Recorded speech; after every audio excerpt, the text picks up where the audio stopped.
إن الحمد لله نحمده ونستعينه ونستغفره ونعوذ بالله من شرور أنفسنا ومن سيئات أعمالنا من يهده الله فلا مضل له ومن يضلله فلا هادي له وأشهد أن لا إله إلا الله وحده لا شريك له وأشهد أن محمدًا عبده ورسوله أما بعد فإن خير الحديث كتاب الله وخير الهدي هدي محمد صلى الله عليه وسلم وشر الأمور محدثاتها وكل محدثة بدعة وكل بدعة ضلالة وكل ضلالة في النار فأعوذ بالله السميع العليم من الشيطان الرجيم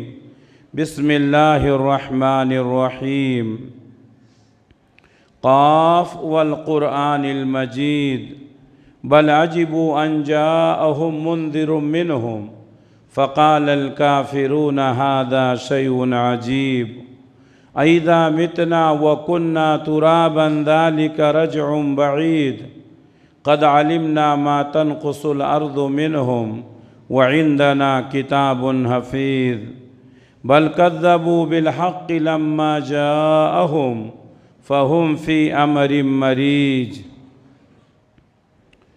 يا أيها الذين آمنوا اتقوا الله حق تقاته ولا تموتن إلا وأنتم مسلمون يا أيها الناس اتقوا ربكم الذي خلقكم من نفس واحدة وخلق منها زوجها وبث منهما رجالا كثيرا ونساء واتقوا الله الذي تساءلون به والأرحام إن الله كان عليكم رقيبا يا أيها الذين آمنوا اتقوا الله وقولوا قولا سديدا يصلح لكم أعمالكم ويغفر لكم ذنوبكم ومن يطع الله ورسوله فقد فاز فوزا عظيما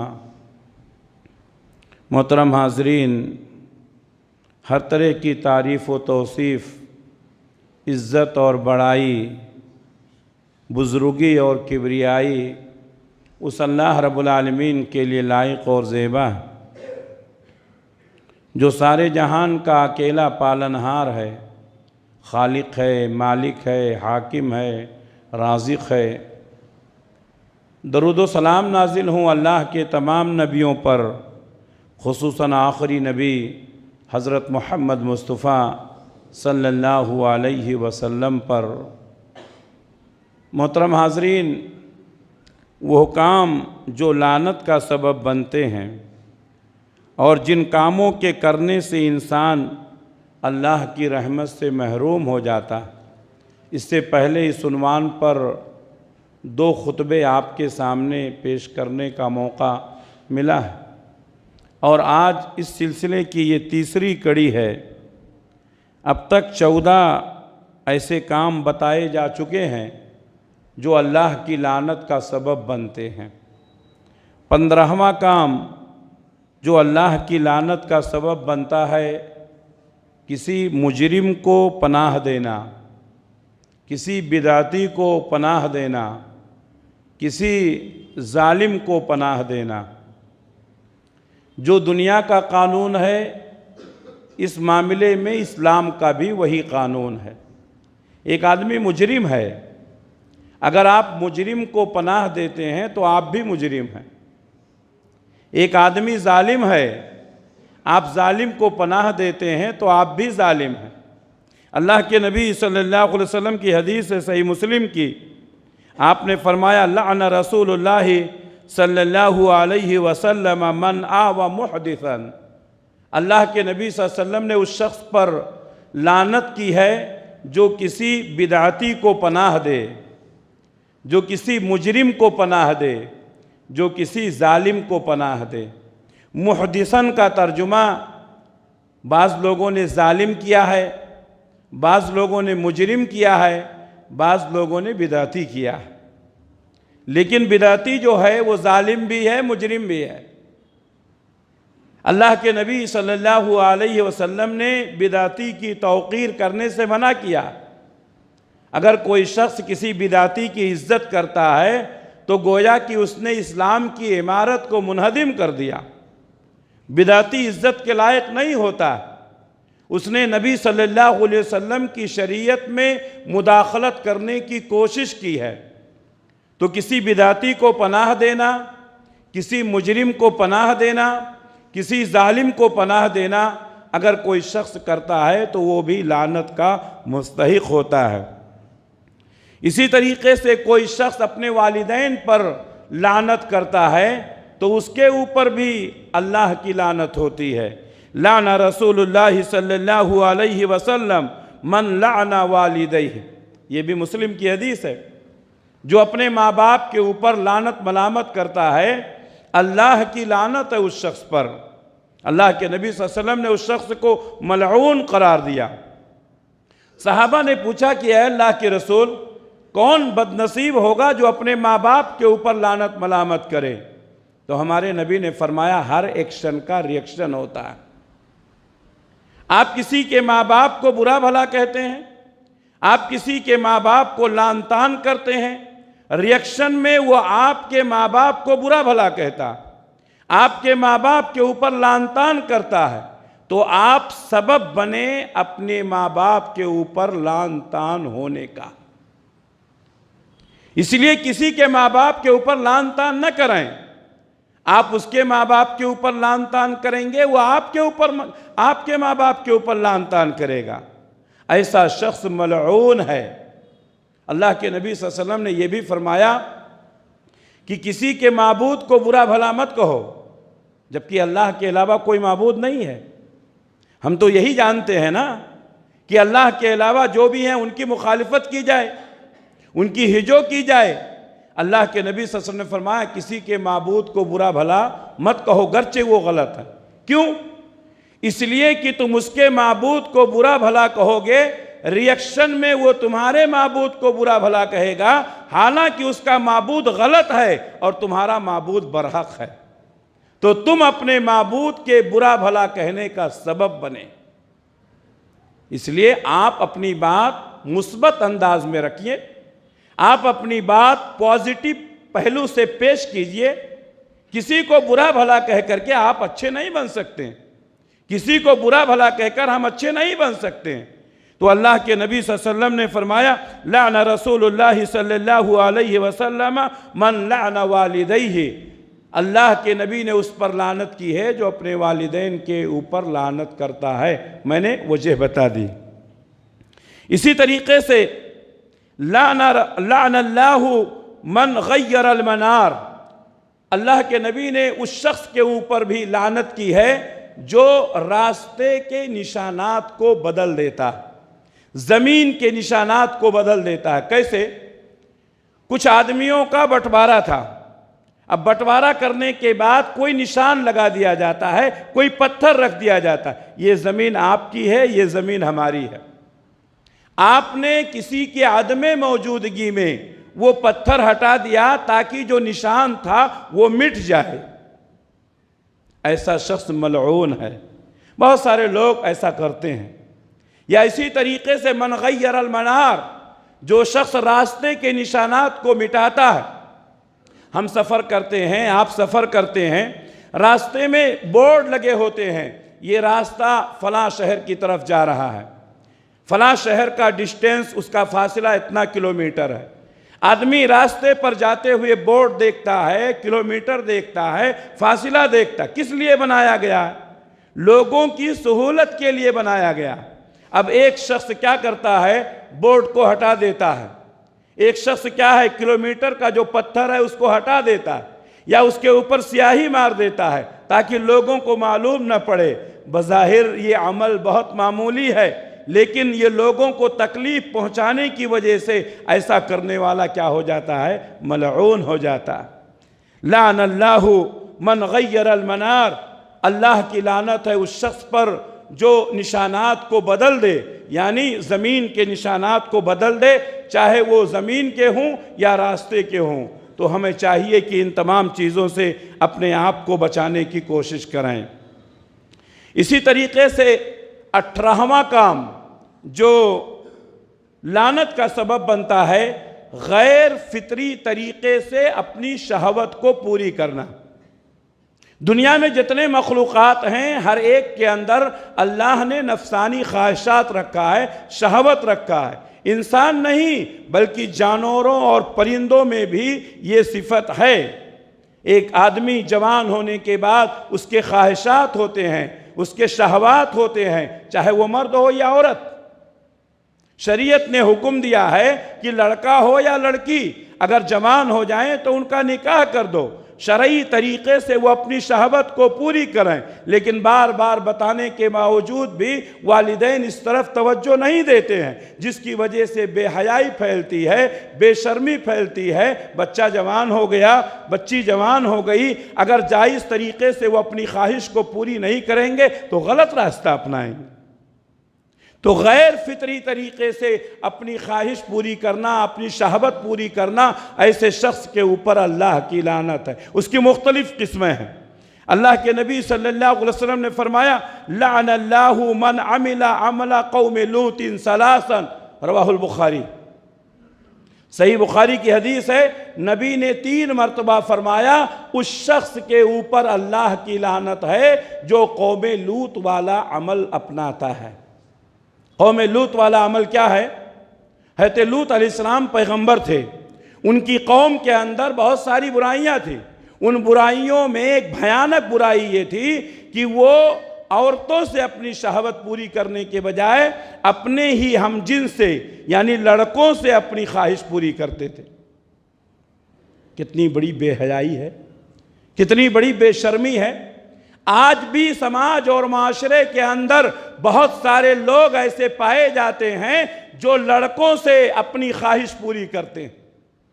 ملعون ہیں ایسے لوگ، اللہ کی رحمت سے محروم ہیں ایسے لوگ۔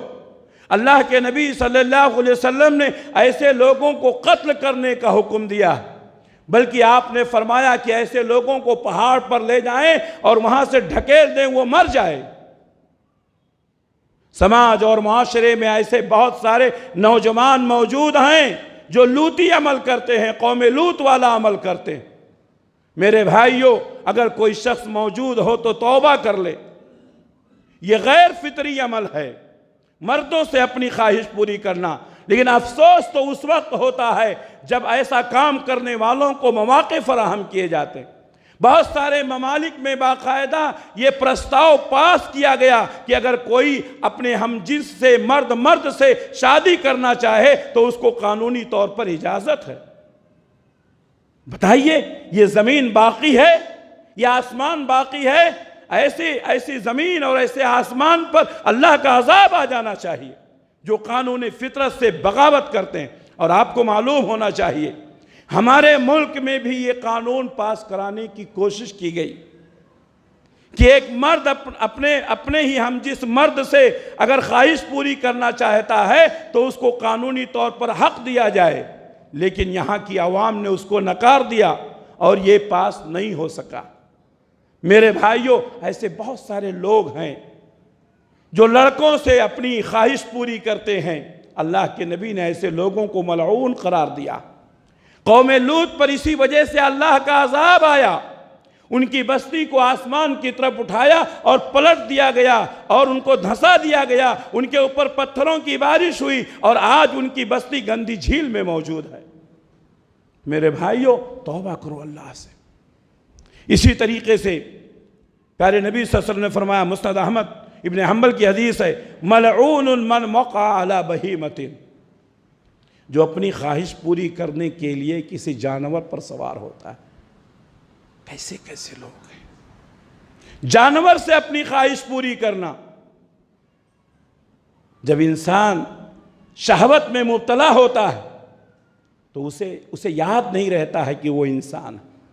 اسی لیے کہا جاتا ہے وقت پر شادیاں کرو، وقت پر شادیاں کرو، اپنے بچوں اور اپنے بچیوں کی حفاظت کرو، ملعون ہونے سے بچاؤ۔ اللہ کے نبی نے فرمایا ملعون من وقع علی بہیمۃ، جو کسی جانور سے اپنی خواہش پوری کرتا ہے وہ ملعون ہے، اللہ کی رحمت سے محروم ہے۔ وہ ملعون من عمل عمل قوم لوط، جو قوم لوط کا عمل اپناتا ہے وہ بھی ملعون ہے۔ اسی طریقے سے پیارے نبی نے فرمایا، سنن ابو داؤد کی حدیث ہے، ملعون من اتی امرأۃ فی دبرہا، بیوی سے شادی تو کیا لیکن شہوت پوری کرنے کا راستہ بدل دیا، اللہ کے نبی نے فرمایا وہ بھی ملعون ہے۔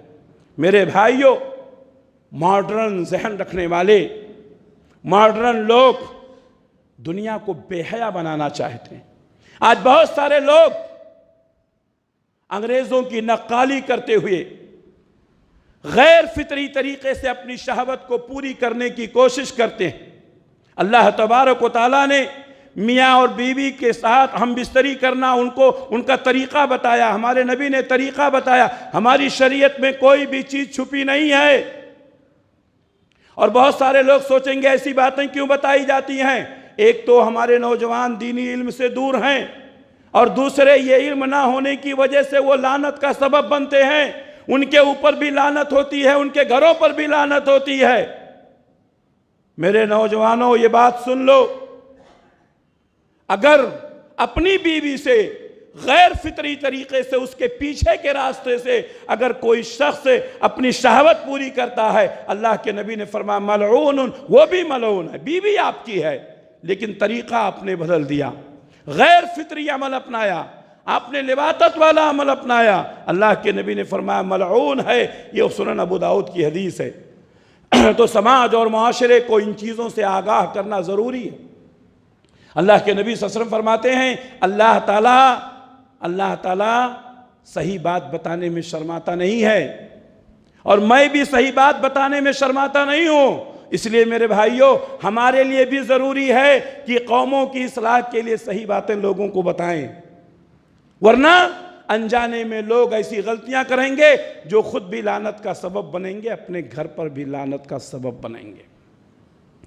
اسی طریقے سے 19واں کام جو لعنت کا سبب بنتا ہے، کسی مسلمان بھائی پر اسلحہ تان لینا، کسی مسلمان کو قتل کرنا، یہ کفر ہے۔ سباب المومن فسوق وقتالہ کفر، کسی مومن کو گالی دینا یہ گناہ کا کام ہے، اور اس کو قتل کرنا یہ کفر کا کام ہے۔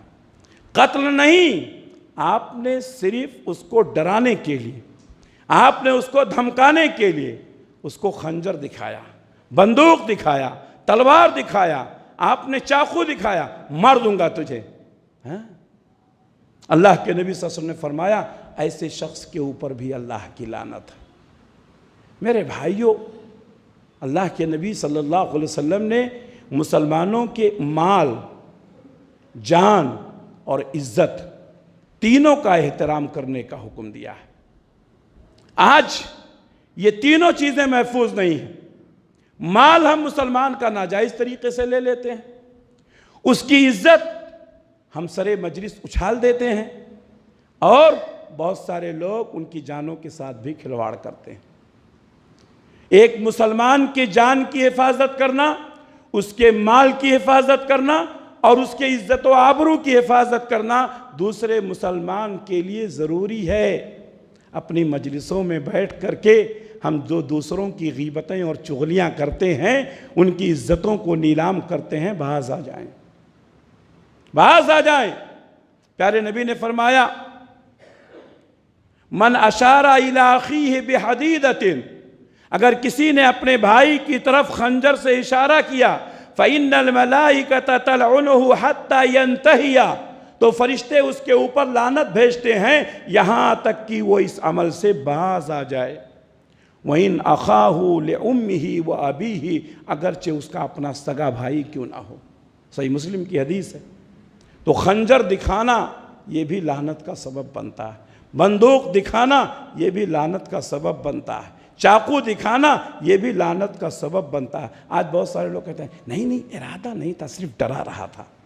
یہ ڈرانا بھی لعنت کا سبب بنتا ہے۔ ہمیں چاہیے کہ اس سے اپنے آپ کو بچانے کی کوشش کریں۔ 20واں کام جو انسان کے لیے لعنت کا سبب بنتا ہے، اپنے والد کو چھوڑ کر کے کسی اور کی طرف نسبت کرنا۔ نہیں فلاں میرا باپ ہے، اس سے پہلے بھی بتایا جا چکا ہے۔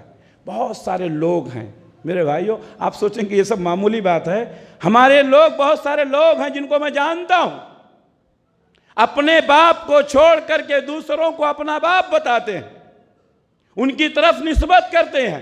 بتایا گیا، سمجھایا گیا، لیکن انسان مجبور ہے، غلطیاں کرتا ہے، مانتا نہیں ہے۔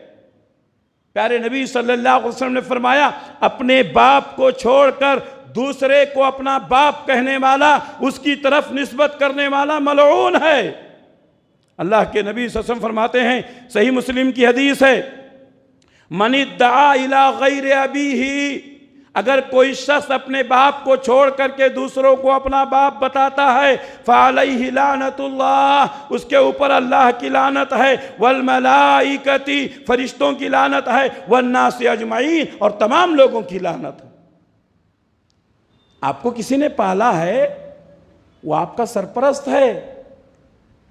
آپ کی کسی نے پرورش کی ہے، وہ آپ کا مربی ہے، باپ نہیں ہو سکتا ہے۔ میرے بھائیوں، ہمارے نبی کے جیسا سرپرست، ہمارے نبی کے جیسا مربی کون ہو سکتا ہے؟ حضرت زید آپ کی خدمت کرتے تھے۔ جب ان کے گھر والوں کو معلوم ہوا بیٹے کی آزادی کے لیے آئے، اللہ کے نبی نے فرمایا، زید دیکھو یہ تمہارے ماں باپ ہیں، یہ تمہارے چچا اور رشتہ دار ہیں، اگر تم ان کے ساتھ جانا چاہو تو جا سکتے ہو، مجھے کوئی اعتراض نہیں ہے۔ حضرت زید ابن حارثہ نے کیا کہا؟ پیارے نبی، آپ نے جو مجھے محبت دی ہے، آپ نے جو مجھے شفقت کا معاملہ کیا ہے، میں آپ کو چھوڑ کر اپنے گھر والوں کے ساتھ نہیں جاؤں گا۔ اللہ اکبر! نبی نے کیسی محبت دی ہوگی، نبی نے کیسی شفقت کی ہوگی۔ حضرت زید نے اپنے خاندان کے لوگوں کے ساتھ جانے سے انکار کر دیا۔ حارثہ بیٹے کی آزادی کی خاطر آئے ہیں، زید کو لیکن غلامی کا ثمر اچھا لگا۔ حضرت زید کہتے ہیں، نہیں اللہ کی رسول، میں آپ کو چھوڑ کر نہیں۔ نبی کی شفقت بیدار ہوئی، نبی نے کہا، آج سے زید میرا غلام نہیں، میرا بیٹا ہے۔ اللہ اکبر! صحابہ کرام زید بن محمد کہنے لگے۔ حدیث پڑھیے، اللہ تبارک و تعالیٰ نے قرآن مجید میں آیت اتاری، کوئی بھی آدمی کسی کے اپنے باپ کے علاوہ کسی کو اپنا باپ نہیں کہہ سکتا ہے۔ ہمارے نبی نے کہا، جو لوگ زید بن محمد کہتے تھے وہ اب بدل دیں، زید ابن حارثہ کہیں۔ میں زید کا مربی ہوں، میں زید کا سرپرست ہوں، زید کا باپ نہیں ہوں۔ اس لیے جو لوگ غیروں کو اپنا باپ کہتے ہیں توبہ کر لیں، ورنہ لعنت کے مستحق ہوں گے۔ صحیح مسلم کی حدیث ہے۔ اسی طریقے سے اللہ کے نبی صلی اللہ علیہ وسلم نے فرمایا، مدینہ منورہ جس کو مدینۃ النبی کہتے ہیں، پہلے اس کا نام یثرب تھا، جب آپ صلی اللہ علیہ وسلم مدینہ گئے تو آپ نے اس کو مدینۃ النبی کہا، یعنی یہ نبی کا شہر ہے، اور آج تک اس کو مدینہ ہی کہا جاتا ہے۔ مدینہ منورہ، مدینہ شریف، کیا کیا نام کرتے ہیں۔ بہرحال مدینہ، یہ اس کے اندر کوئی حرام کام کرنا، کوئی جرم کا کام، کوئی ظلم کا کام کرنا، کوئی بدعت ایجاد کرنا، یا کسی بدعتی کو یا کسی مجرم کو پناہ دینا، یہ بھی لعنت کا سبب ہے۔ بہت سارے لوگ بدعتیں کر کر کے عادت ہوتی ہے، یہاں بھی وہی کرتے ہیں، وہاں بھی جا کے وہی کرتے ہیں۔ نبی صلی اللہ علیہ وسلم کے روضے پہ جاتے ہیں، کیا کیا کرتے ہیں، کتنی بدعتیں کرتے ہیں، کیسی کیسی حرکتیں کرتے ہیں، اللہ حفاظت فرمائے۔ تو مدینے کے اندر کوئی بدعت کرنا، مدینے کے اندر کوئی جرم کرنا، مدینے کے اندر کسی مجرم کو پناہ دینا، مدینے کے اندر کسی بدعتی کو پناہ دینا، اللہ کے نبی صلی اللہ علیہ وسلم نے ایسے لوگوں کو بھی ملعون کہا ہے۔ آپ نے فرمایا، المدینۃ حرم ما بین عیر و ثور، مقام ثور سے لے کر کے مقام عیر تک یہ جتنا حصہ ہے یہ حرم ہے۔ جس طریقے سے مکہ حرم ہے، اسی طریقے سے مدینہ بھی حرم ہے۔ کس نے کہا؟ ہمارے نبی نے۔ ایک حدیث میں کہا، مکہ کو ابراہیم نے حرم قرار دیا تھا، اور مدینہ کو میں حرم قرار دیتا ہوں۔ میرے بھائیوں، مدینہ کا وہ حصہ جس کو اللہ کے نبی صلی اللہ علیہ وسلم نے حرم قرار دیا ہے، مقام عیر سے لے کر کے مقام ثور تک، اس درمیان ایسا کوئی کام نہیں کرنا چاہیے جس سے نبی نے منع کیا ہو۔ آپ نے فرمایا فَمَنْ أَحْدَثَ فِيهَا حَدَثًا، اگر کوئی شخص یہاں کوئی بدعت کا کام کرتا ہے یا کوئی جرم کا کام کرتا ہے یا ظلم کا کام کرتا ہے، او آوى محدثا، یا کسی بدعتی کو پناہ دیتا ہے، کسی مجرم کو، کسی ظالم کو پناہ دیتا ہے، فعلیہ لعنت اللہ، اس کے اوپر اللہ کی لعنت ہے، والملائکۃ، فرشتوں کی لعنت ہے، والناس اجمعین، اور تمام انسانوں کی لعنت ہے۔ ولا يقبل اللہ منہ یوم القیامت صرفا ولا عدلا، صحیح بخاری صحیح مسلم کی حدیث ہے، قیامت کے دن اللہ اس کی کوئی بھی نیکی قبول نہیں کرے گا۔ کتنا بڑا جرم ہے۔ ہم جاتے ہیں مکہ مدینہ، بہت ساری نیکیاں کرتے ہیں، سمجھتے ہیں ہم گناہوں سے پاک ہو گئے۔ گناہوں سے پاک یقیناً ہو جاتا ہے، لیکن کب؟ جب بدعتوں سے اپنے آپ کو پاک کرے، اپنے آپ کو بدعتوں سے بچائے۔ نبی نے فرمایا کسی بدعتی کو پناہ دینا، بدعت کا کام کرنا، جرم کا کام کرنا، مجرم کو پناہ دینا، مدینے کے اندر اگر کوئی شخص ایسا کرتا ہے تو اس کے اوپر اللہ کی لعنت ہے، فرشتوں کی لعنت ہے، تمام انسانوں کی لعنت ہے، اور اس کی کوئی بھی نیکی اللہ تعالیٰ قبول نہیں کرے گا۔ میرے بھائیو، اتنی نیکیاں کر کے اگر قیامت کے دن ہم اللہ کے سامنے پہنچے اور اللہ تعالیٰ نے تمام نیکیوں کو برباد کر دیا تو ہم کیا کریں گے؟ بہت سارے لوگ ہوں گے جو نیکیاں تو لے کر جائیں گے، لیکن ان کی نیکیاں اللہ کی بارگاہ میں قبول نہیں ہوں گی۔ نیکیاں کرنا اصل نہیں ہے، نیکیوں کی حفاظت کرنا، نیکیوں کو بچا کر رکھنا، یہ اصل ہے۔ بہت سارے لوگ یہ کام نہیں کرتے ہیں۔ ہمیں چاہیے کہ اس سلسلے میں توجہ دیں اور اپنی نیکیوں کو بچانے کی کوشش کریں۔ کچھ خواتین ہیں، وہ کچھ عمل کرتی ہیں جس کی وجہ سے کچھ خواتین کو اللہ کے نبی صلی اللہ علیہ وسلم نے ملعون قرار دیا۔ میری بہنیں ہیں، میری بات غور سے سنیں، اور آپ حضرات بھی الحمدللہ زیادہ تر ہمارے گھروں سے ہم جب آتے ہیں، ہمارے گھر کی خواتین بھی آتی ہیں، لیکن بہت سارے لوگ ایسے ہیں جو خود تو آتے ہیں لیکن ان کی گھر کی خواتین نہیں آتی۔ تو میرا پہلا پیغام تو یہی ہے کہ جب بھی آپ جمعہ کے لیے آئیں اپنی گھر والیوں کو بھی لے کر آئیں۔ یہ نبی کی سنت ہے، یہ نبی کی سنت ہے، الا یہ کہ کوئی عذر ہو لے کر کے آنا، تاکہ دین کی باتیں جو آپ سنتے ہیں آپ کی گھر والیاں بھی سنیں۔ تو جو آ گئی ہیں وہ سن لیں گی، جو نہیں آئی ہیں آپ کی ذمہ داری ہے کہ اپنے گھر کی خواتین کو بتا دیں کہ کچھ خواتین ایسی ہیں جن کو اللہ کے نبی صلی اللہ علیہ وسلم نے ملعون قرار دیا۔ اس لیے آپ بھی غور سے سنیں، ہماری مائیں اور بہنیں بھی غور سے سنیں۔ اللہ کے نبی صلی اللہ علیہ وسلم نے فرمایا، عبداللہ ابن مسعود رضی اللہ تعالیٰ عنہ کی حدیث ہے، لعن اللہ الواشمات، اللہ کی لعنت ہے گودنا گودوانے والی پر، گودنا گودنے والی پر، والواشمات والموتشمات، گودنا گودنے والی پر اور گودنا گودوانے والی پر۔ حسن اور خوبصورتی کے لیے بعض لوگ گودنا گودواتے ہیں، یا آج کے زمانے میں ٹیٹو بنواتے ہیں۔ کس کے لیے؟ حسن کے لیے۔ اللہ کے نبی نے فرمایا لعنت ہے اس عورت پر جو بناتی ہے، جو بنواتی ہے، دونوں کے اوپر لعنت ہے۔ والمتنمسات، اور ان عورتوں پر بھی لعنت ہے جو اپنے چہرے کے بال اکھڑواتی ہیں، اکھاڑتی ہیں، اکھڑواتی ہیں حسن اور خوبصورتی کو بڑھانے کے لیے۔ والمتفلجات للحسن، اور خوبصورتی کے لیے اپنے دانتوں کو باریک کرواتی ہیں اور دانتوں کے درمیان فاصلے کرواتی ہیں۔ والمتغیرات خلق اللہ، اور اللہ کی تخلیق میں تبدیلی کرتی ہیں۔ صحیح بخاری صحیح مسلم کی حدیث ہے۔ آج کتنی عورتیں ہیں جو اپنی بھاؤں کو باریک کرواتی ہیں، آج کتنی عورتیں ہیں جو ٹیٹو بنواتی ہیں، آج کتنی عورتیں ہیں جو اپنے چہروں کے بال اکھڑواتی ہیں۔ بہت ساری خواتین، یہ پہلے حدیث پیش کی گئی ہے بہت پہلے، بہت ساری خواتین یہ سمجھتی ہیں کہ اپنے شوہروں کو خوش کرنے کے لیے یہ چیز جائز ہے، اپنے شوہروں کو خوش کرنے کے لیے اپنے رب کو ناراض کرنا جائز ہو سکتا ہے کیا؟ بہت ساری خواتین یہ سوچتی ہیں ہم اپنے شوہر کو خوش کرنے کے لیے یہ کام کرتے ہیں۔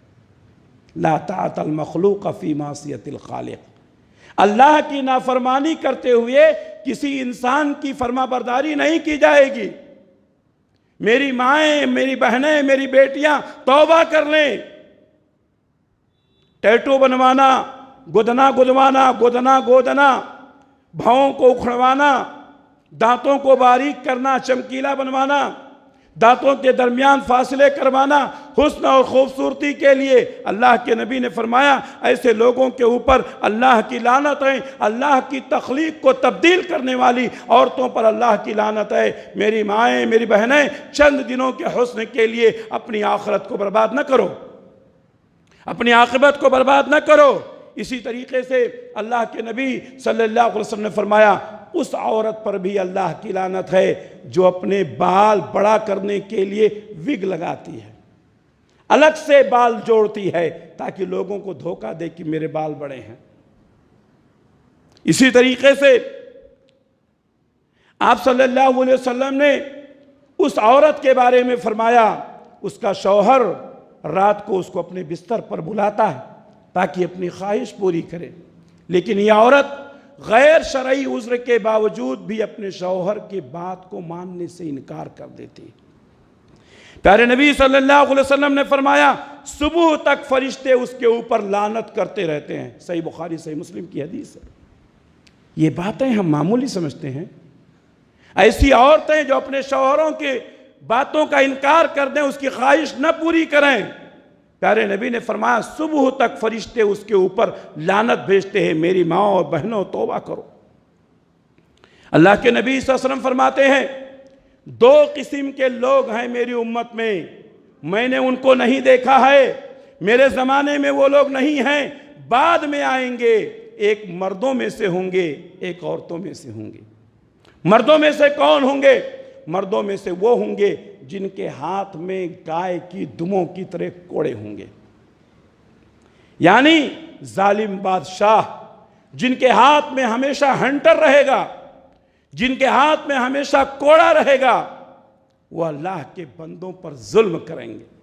کس نے آپ کو یہ حق دیا کہ کسی کے اوپر ظلم کریں؟ کس نے آپ کو یہ حق دیا کہ آپ کسی کو ماریں؟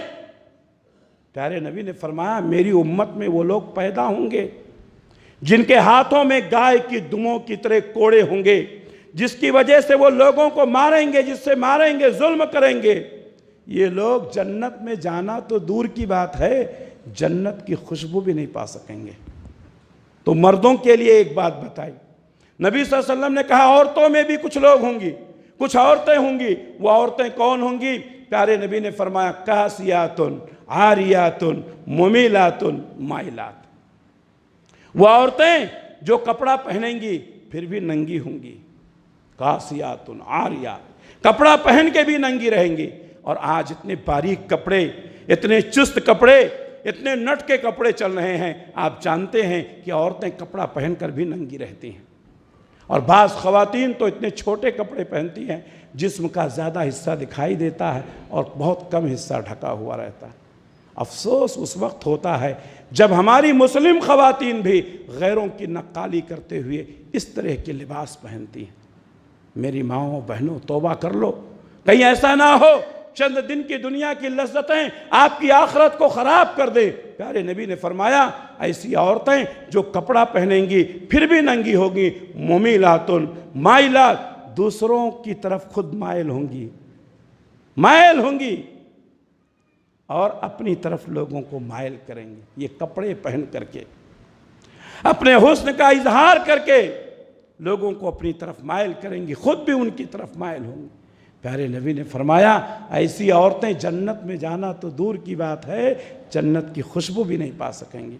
اللہ سے دعا ہے کہ اللہ رب العالمین ہم تمام کو توبہ کرنے کی توفیق عنایت فرمائے، ان تمام کاموں سے بچنے کی توفیق عنایت فرمائے جو لعنت کا سبب بنتے ہیں۔ اللہ ہم سب کو سچا پکا مسلمان بنائے۔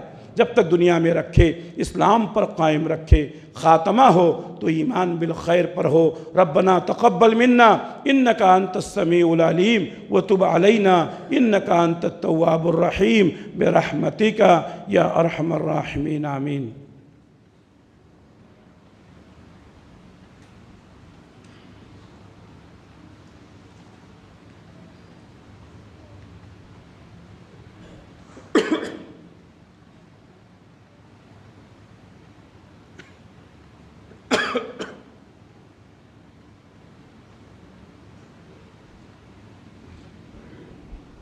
الحمد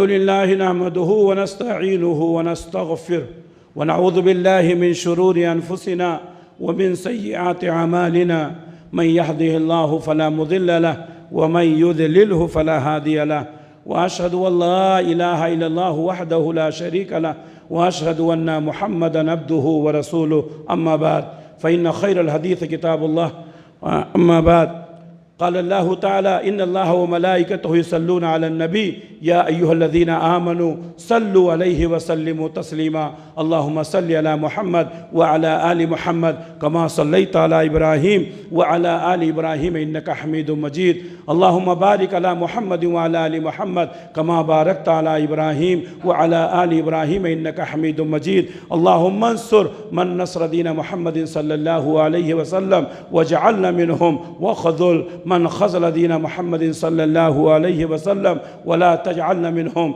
عباد الله رحمكم الله، إن الله يأمر بالعدل والإحسان وإيتاء ذي القربى وينهى عن الفحشاء والمنكر والبغي يعظكم لعلكم تذكرون، اذكروا الله يذكركم ودعوه يستجب لكم ولذكر الله أكبر، وأقيموا الصلاة.